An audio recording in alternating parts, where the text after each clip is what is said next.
Is Mike Sullivan. I'm a former IRS agent and teaching instructor with the IRS. I've worked at IRS over a decade. I've been in private practice for 4 decades, and this is the home of the 5-minute video or less. I try to give you enough information for you to be dangerous, to give you informative and educational material that you need. So if you're battling the IRS, you want to use me, you want to do it on your own, you can. So today I want to talk to you about who is responsible for the trust fund penalty. As a former IRS agent, a revenue officer in particular, I used to set up the trust fund recovery penalties. That's what I used to do. I've sent up probably 1,000 of these, so I'm very familiar with trust fund defense and what IRS is going to look at to set the penalties up. So as a former IRS agent, what I would do is go out, knock on the door, and I'd say, hey, I'd interview the different employees there, corporate officers, and I would get to the bottom line to find out who's responsible. The big factor for me was always who was signing the checks. Whoever signed the checks, they were at least one of the people responsible. So IRS is looking for the people who made decisions, signed loans, signed payroll, signed anything at all that shows authority. Now, not everyone who signs is responsible, but the IRS is going to cast a very broad net to everybody they can to get as many people as responsible as they can. So as an agent, I would go in, I would summons the corporate resolutions, I'd summons the bank signature cards, see who signed the checks, who signed contracts.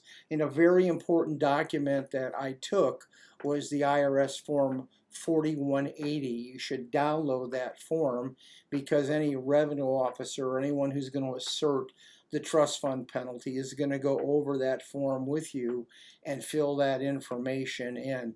Page 2 on the bottom lists all these things. Who did this? Who did this? Who did that? When did they do it? There's probably A through G of questions that they ask. So basically, when IRS goes in, they're going to take these interviews from different people in the company and they're going to get documentation to match. Now, usually when you go out and you say who's responsible, this is what happens. Everybody points to somebody else. But at the end of the day, it's so easy to find out. Just look at the corporate resolutions, look to who signed checks, who signed documents, who ran the day-to-day operations of the business, who could hire or fire, who went ahead and did everything. It's so easy to go ahead and make that determination. But the revenue officer is going to gather the whole body of facts together and then make a determination, in fact, who is responsible.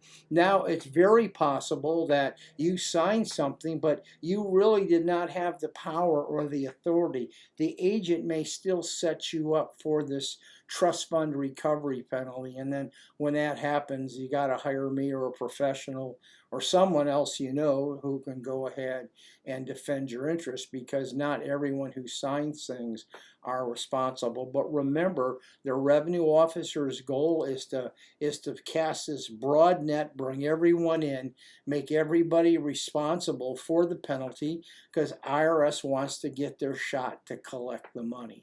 So at the end of the day, if you've been stuck with this, you may want to give me a call. If you just want information, just know, look at the 4180 form, download 4180.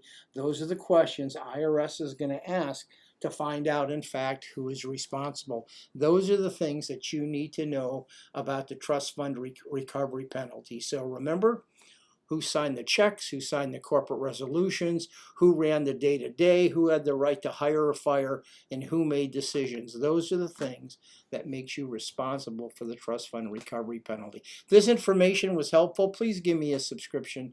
That's really big, actually, for YouTube. It kind of helps me go up the ratings or the charts. If you want me to do YouTube or something, just leave me a comment or like whatever. I'm happy to make a YouTube by what you recommend. Thank you.